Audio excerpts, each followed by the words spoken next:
Hello friend, आज की class में हम लोग टाइम एंड डिस्टेंस का टाइप 5 के प्रश्नों को देखेंगे। देखिए टाइप 5 के प्रश्न को क्या है, पहले टाइप 5 ये देख लो। टाइप 5 है आपका औसत चाल पर आधारित प्रश्न। औसत चाल पर आधारित प्रश्न से पहले जो भी हम आपको कराए हैं उसका लिंक आपको डिस्क्रिप्शन में मिल जाएगा, प्लेलिस्ट है वहां से देख सकते हो। अब हम लोग देखो टोटल 10 प्रकार की जो ये टाइप है, यानी कि 10 टाइप है। 10 टाइप बहुत इंपॉर्टेंट है। अगर आप टाइप एंड डिस्टेंस का 10 टाइप हमसे पढ़ लेते हो तो फिर एग्जाम में क्वेश्चन नहीं छूटेगा। लेकिन देखो पहला क्वेश्चन आपका 10 यानी कि औसत चाल पर आधारित प्रश्न जो है ये बहुत ही बेहतरीन सवाल है और हम आपको बताएंगे कि कैसे आप इसको सेकेंडों में सॉल्व कर सकते हैं जब इस तरह का प्रश्न है।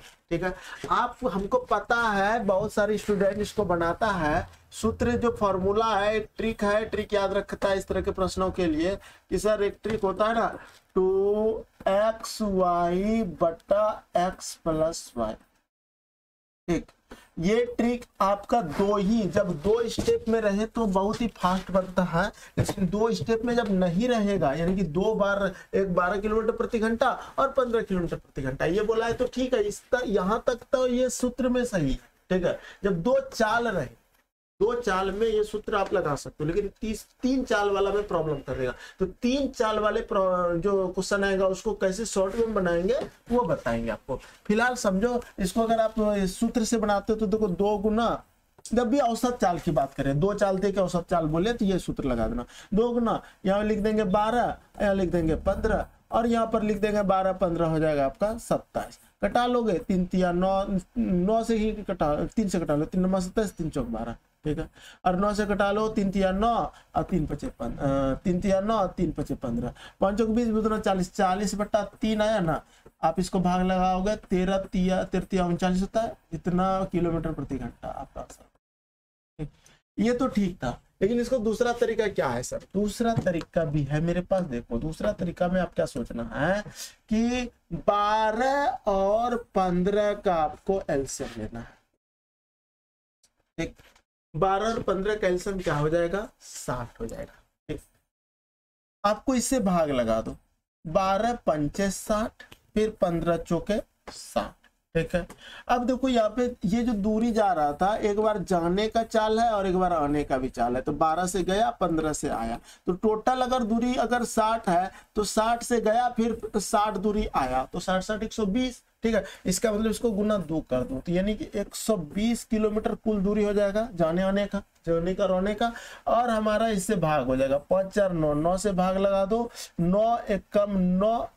ठीक है, 9 और 3 होता है 12, तो 3 30 हो गया, 9 तिया 27, 13 पूर्णांक 3 बटा 9, 3 से 9 कटा दो, 3 तिया 9, 13 पूर्णांक 1 बटा 3, यही है किलोमीटर प्रति घंटा।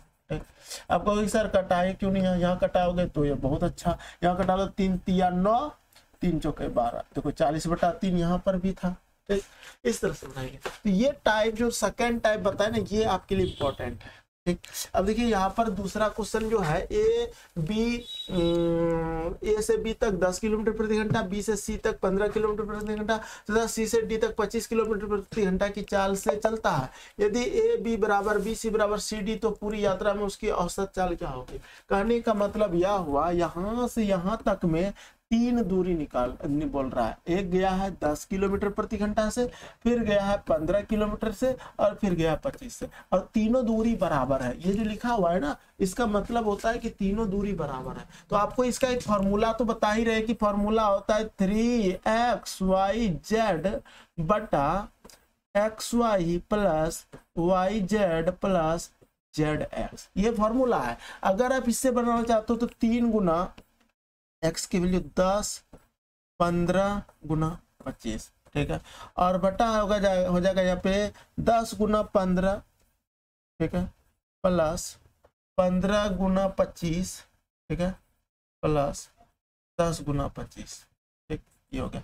अब इसको सॉल्व करने में आपको काफी समय लगेगा। अब अगर आप इसको सॉल्व करते तो भी आंसर आएगा, लेकिन हम ये आप खुद कर सकते हो, लेकिन हम ना आपको बताते हैं दूसरा तरीका। दूसरा तरीका क्या बताएंगे कि जैसे कि ए बराबर मान लेते हैं 10 है, ठीक है, बी बराबर आएगा 15 है और सी बराबर 25 है। ठीक है। ABCD नहीं भी लिखेंगे तो कोई दिक्कत नहीं है। आप इसका एलसीएम ले लो, एलसीएम क्या आएगा 150, ठीक। अब इससे भाग लगा लो, ठीक है। 10 से भाग, इसको लगाओगे तो कितना बार में लगेगा, ये 15 बार में, इसको लगाओगे तो 10 बार में, और इसको लगाओगे तो 6 बार में। तो यहाँ पे देखो ये हो जाएगा आपका 31 हो जाएगा आपका टोटल। और इससे भाग नहीं देना है, यही गलती करता है स्टूडेंट, किसी को इससे भाग देता है। यहाँ पे देखो 3 दूरी है ना बराबर बराबर, एक दूरी ये है, एक दूरी ये है, एक दूरी, तो इसको 3 दूरी के लिए यहाँ से 150 है, फिर 150, फिर 150, तो यहाँ पे 3 बार इसको गुना करो, क्या होगा 450। अब इस 450 को 31 से भाग लगा दो, ठीक है। 450 को अगर 31 से भाग लगा देंगे, ठीक है, तो जो भी आपका आंसर हो जाएगा वही तो आपका आंसर हो जाएगा। तो 31 से कम 31 हो जाएगा, ठीक।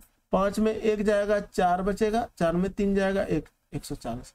31 चौके हो जाएगा, 4 का 4, 4 तिया 12, ठीक है। 31 चौके हो जाएगा आपका 124, यानी कि आंसर होगा 14 पूर्णांक 10 में 4 जाएगा 6, 3 में 2 जाएगा 16/31, ठीक है। तो 14 पूर्णांक 16/31 आपका किलोमीटर प्रति घंटा हो गया। तो यहाँ पे देखो ये इजी थोड़ा लगा बनाने का, अरे यहाँ पे ये ना ये देख के ही मन में ही हार्ड लग जाता है कि ये टेंशन हो गया, ठीक है। तो इस तरह से आप बना सकते हो।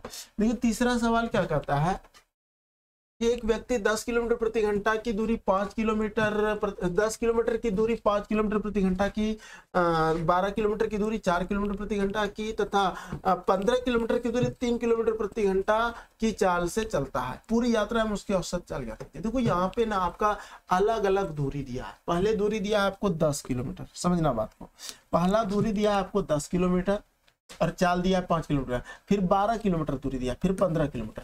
जब अलग अलग चाल से चले तो उसका एक सूत्र अलग होता है। देखो औसत चाल बराबर एक सूत्र क्या होता है, कहने का मतलब देखो कितने अच्छे से इन्होंने बता दिया कि हम 3 तरह से सवाल पूछते हैं औसत चाल पे आधारित।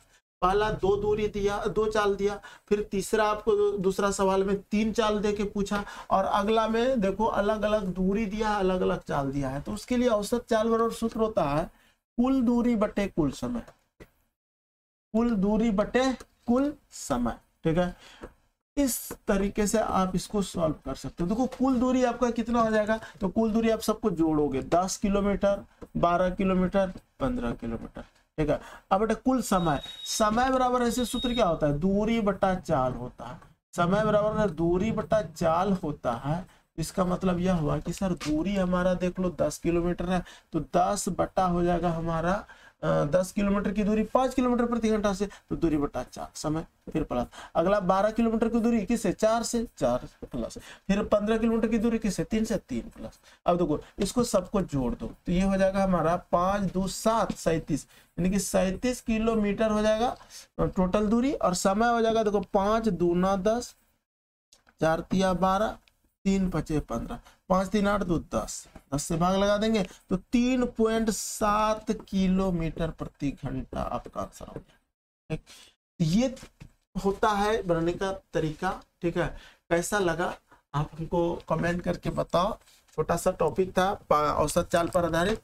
कल की क्लास में हम लोग यानी कि नेक्स्ट क्लास में अगला पार्ट में आपको हम जब कोई व्यक्ति अपने आंशिक चाल से चले उससे रिलेटेड बताएंगे कि इस तरह का क्वेश्चन कैसे बनाते हैं कि एक विद्यार्थी साइकिल द्वारा घर से स्कूल जाता है, यदि वह अपनी नियत चाल के 4/5 से चले तो 18 मिनट देर से पहुंचता है, अनियत चाल से जाने पर कितना समय लगेगा। इस टाइप के प्रश्नों का लिंक आपको दिया गया है डिस्क्रिप्शन में, वहां पर जाइए और वहां से आप इसको सॉल्व करिए, देख लीजिए इस वीडियो को। लेकिन हाँ कमेंट करना नहीं भूलना, कमेंट करके बताओ, तो आपका कमेंट मेरे लिए बहुत मोटिवेशन का काम करता है।